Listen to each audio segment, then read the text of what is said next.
जीतेगा तो जीतेगा, हारेगा तो हारेगा, लेकिन अगर तिप्रालैंड या ग्रेटर तिप्रालैंड का डिमांड को राइटिंग में पूरा नहीं किया, अकेला या तिप्रा सा के साथ सब मिलके एक लास्ट फाइट तो हम लोग करेगा।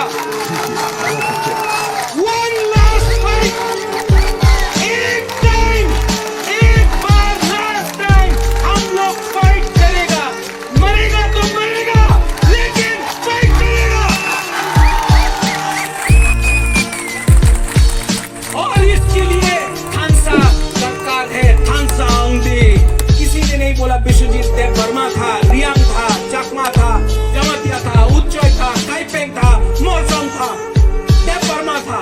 सबने बोला बुकुंग बारा था, इसके लिए मारा। हम लोग क्यों एक दूसरे में झगड़ा कर रहा है? थांसा रखो, 17 महीना, सिर्फ 17 महीना बाकी है, थांसा रखो।